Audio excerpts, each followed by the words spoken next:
జిల్లాలో మాది పారిపోకండి, మా స్వగ్రామం ఈ ఊరే. కానీ ఇక్కడ గతంలో 2019 ఎలక్షన్లో ఇక్కడ వైసీపీ టీడీపీ పోటాపోటీగా ఇక్కడ వచ్చినాయండి. కానీ ఒకటి, ఇక్కడ అధికారంలోకి వైఎస్ఆర్ వచ్చిన తర్వాత ఎంత అభివృద్ధి చేసిందో మీకే తెలుస్తుందండి ఇప్పుడు. ఎందుకంటే ఇది అంతా మా ఊరు మెయిన్ రోడ్ అండి. ఇది ఒకప్పుడు 2014లో ఈ రూట్ అంతే ఎంతో కలకల ఆడేది. ఇప్పుడు వెళ్తుంటే ఇప్పుడు గలగల ఆడుతుంది. ఎందుకంటే చూడండి, మీరే తెలుస్తుంది. ఇక్కడ డ్రైనేజీ సిస్టమ్ లేదు, ఏమీ లేవు. కొత్తగా చూడండి, ఇదిగో ఒక కాలువ ఏర్పడింది. ఈ కాలువ ఎక్కడి నుంచి ఏర్పడుతుందో మాకే తెలియదు. డ్రైనేజీ సిస్టమ్ లేదు, ఏమీ లేదు. చూడండి ఎలా ఉందో. ఇదిగోండి, ఈ డ్రైనేజీ సిస్టమ్ ఉంటే ఇది ఎక్కడి నుంచి ఎక్కడి వరకు వెళ్తుందండి. మరీ అంత దౌర్భాగ్యం స్థితిలో ఉన్నారండి. ఇప్పుడు ఇంకా మీకు ఎండాకాలం కాబట్టి ఇలా ఉంది. అదే వర్షాకాలం వస్తే ఇది రోడ్డో తెలీదు, చెరువో తెలియదండి. వైసీపీ వాళ్ళు ఉన్నారండి. ఎందుకండి, మొత్తం ఎక్కడైనా ఏదైనా స్థలం చూస్తే ఆక్రమిందామా, లేకపోతే ఏదన్నా కట్టుకుంటే మన ఇంటికాడే కట్టుకోవాలి, వేరే వాళ్ళ దగ్గర చేయకూడదు, అలా ఆలోచిస్తారండి ఇక్కడ. అంతేగాని ప్రజలకి చేద్దామనే ఒక వ్యక్తి కూడా ఎవరు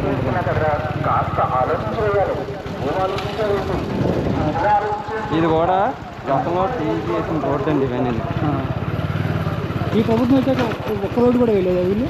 ఈ ప్రభుత్వం వచ్చాక ఒక్క రోడ్డు కూడా వేయలేదండి. ఈ గ్రావెల్ తోలేదు, కానీ ఎందుకు తోలేదో తెలియదు అంతేండి. పోయిన ఎలక్షన్లో వైసీపీకి ఎన్ని ఓట్లు, ఈ ఊళ్ళో ఎన్ని ఓట్లు ఉంటాయి?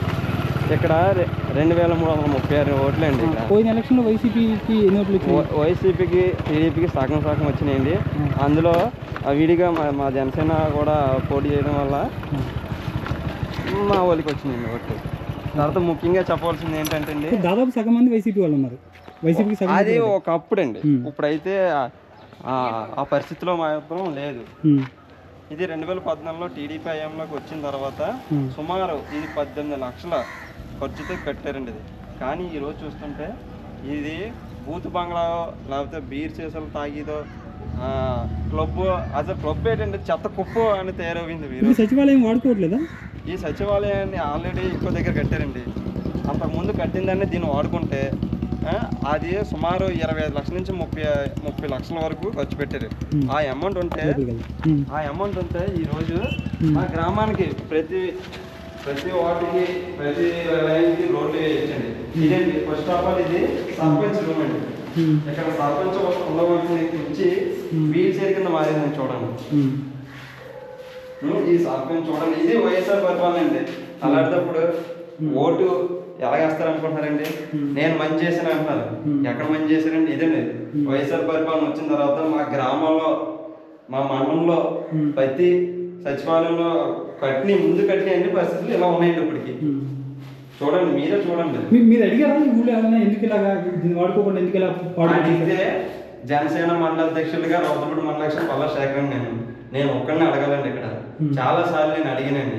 అడిగిన తర్వాత ఎవరు రెస్పాన్స్ ఇవ్వలేదు. తర్వాత రోడ్లు వేసేటప్పుడు కూడా నేను వెళ్ళిన తర్వాత వాళ్ళతో మాట్లాడుతుంటే నువ్వు జనసేన కదా అన్నారు. తర్వాత 2014 టీడీపీ వచ్చిన తర్వాత లాస్ట్ స్టాండింగ్ లో ఒక 4 నెలల్లో ఆ టైంలో జనసేన టీడీపీ ఇవన్నీ కాదు. ఇక్కడ కట్టిన 18 లక్షలు పెట్టి బిల్డింగ్ కట్టారు కదా, ఈ 18 లక్షలు ప్రభుత్వం ఉండదు. అవునండి. అక్కడ కట్టిన 25 లక్షల రూపాయలు పెట్టి కొత్తగా ఇది వాడుకోకుండా దీన్ని వదిలేసేసి పక్కన కట్టిన 25 లక్షలు కూడా ప్రభుత్వం ఉండదు. ప్రభుత్వం డబ్బు అంటే ప్రజల దగ్గర నుంచి పన్నుల రూపంలో వసూలు చేసింది. అవునండి. ఇది జనసేన వాళ్ళు టీడీపీ వాళ్ళు అడగటం కాదు, కనీసం సామాన్యుడు అడిగినా కూడా మీకు రెస్పాండ్ అవ్వలేదు. సామాన్యులు చాలా మంది అడిగారండి. అడిగిన వాళ్ళు కూడా మా దగ్గరికి వచ్చి అన్న మేము అడుగుతుంటే పట్టించుకుంటలేదు, మీరన్నా అడగండి అన్నారు. కానీ వాళ్ళు అడగకముందే నేను అడిగాను. తర్వాత స్కూల్ పిల్లలు కూడా ఇంత పిల్లలు వచ్చి చిక్కీలు ఉంటాయి కదండి, ఆ చిక్కీలు ఎక్స్పైర్ డేట్ అయిపోయినాయి పెంచి పెడుతున్నారు. వాళ్ళు నా దగ్గరికి వచ్చి అని ఎలా ఉన్నాయి చూడండి అంటే నేను అక్కడికి వెళ్ళి అడిగాను, ఏంటండి ఇలా వచ్చాయంటే మామూలుగా వచ్చేసినాయండి అని చెప్తున్నారు. తప్పించి స్కూల్లో కూడా నాణ్యత అనేది లేదండి. ఇప్పుడు ఎలక్షన్ దగ్గరికి వచ్చినాయి. ఇక్కడ వరపు సత్యప్రభు గారు టీడీపీ జనసేన ఉమ్మడి అభ్యర్థిగా పోటీ చేస్తున్నారు. ఈ విషయం వాళ్ళ దృష్టికి తీసుకెళ్ళారు ఎప్పుడైనా? మా ఊర్లో ఎలా ఉంది పరిస్థితి? ఆల్రెడీ తీసుకెళ్ళామండి. తీసుకెళ్ళిన తర్వాత వాళ్ళు ఒకటే అన్నారు, ఇక్కడ మన అధికారం లేదు కదా, Hmm. మనం అధికారంలో లేకుండా మనం చేయిద్దాం. ఎందుకంటే ఇది మనదే. రేపు పొద్దున్న ఆదర్శంగా కనిపించాలి, కానీ ఇలా ఉంటుంటే ప్రతి గ్రామం ఇలా ఉంది. ఒకప్పుడు మా పారిపాక స్మార్ట్ విలేజ్ అండి, మా పారిపాక ఆదర్శ గ్రామం కింద ఉండేది. ఇప్పుడు చూస్తుంటే ఈ ఆదర్శ గ్రామం కింద పోయి పెంట గొప్ప స్థితిలో తయారైందండి మా ఊరు కూడా. రేపు తెలుగుదేశం పార్టీ జనసేన కూటమి అధికారంలోకి వస్తే మీరు ఇవన్నీ బాగు చేస్తారు 100% మిమ్మల్ని పిలిచి ఒకప్పుడు ఎలా ఉండేది మా అధికారం వచ్చిన తర్వాత ఇప్పుడు ఎలా ఉందో చెప్తుంది. చూడండి, ఇక్కడ మన మదర్ తెరీసా గారి ఫోటోలు చూడండి. తర్వాత పొట్టి శ్రీరాములు గారు అండి. తర్వాత సుభాష్ చంద్రబోస్ జాతీయ నాయకులు, ఇక్కడ ముఖ్యంగా మన రాజ్యాంగ రాసి అంబేద్కర్ అండి. ఇవన్నీ ఒక మూలం పడేసి ఉన్నాయండి. ఇవన్నీ మేము ఏంటంటే ఇది తీసుకుని అక్కడ సచివాలయం ఇద్దామని పక్కన పెట్టుకున్నాం. ఇప్పుడే తీసుకుని ఎన్నో వాళ్ళకి ఇస్తాము. ఆల్రెడీ చెప్పాము, చెప్తే ఎవరు రెస్పాన్స్ అవుతలేదండి. నేను అది చూడండి, ఇది సెక్రటరీ రూమ్ అండి. ఈ సెక్రటరీ రూమ్ అయితే ఒక పక్కన ఏం అవసరం ఉండదు. ఇది ట్యాబ్లెట్లు, మొప్పులు, మంచాలు, ఇదిగండి. ఇక్కడ మందు సీసాలు, అదండి. చాలా ఘోరంగా ఉందండి. ఇదేంటి బీర్ చేశానండి, బీర్ చేశాను. ఈ బీర్ చేశాను చూడండి. ఇదండి పరిపాలన. వాళ్ళు నెగ్గిన తర్వాత గ్రామాల్లోనే కొట్టు లేదండి. ఇందులో మందు దాటి ఇలాంటి అసహాయం కార్యకలాపాలు జరుగుతూ ఉన్నాయి. పోలీసులకి కంప్లైంట్ చేశారా? ఇలా ప్రభుత్వ భవనం లేకపోతే మేము పోలీసులు కావాలంటే అండి, నేను ఇక్కడ ఎవరు చేస్తున్నారో ఏంటో ప్రూఫ్ చూసుకుని మనం ఇవ్వాలి. తర్వాత ఇక్కడ నాయకులు ఉన్నారండి, ముందు ఆ నాయకులకి ఇన్ఫర్మేషన్ ఇస్తే ఆటోమేటిక్గా వాళ్ళు చెప్తారు. ఆల్రెడీ మేము చెప్పాం, చాలాసార్లు చెప్పాం, కానీ ఇప్పుడు ఎవరు పట్టించుకోలేదండి.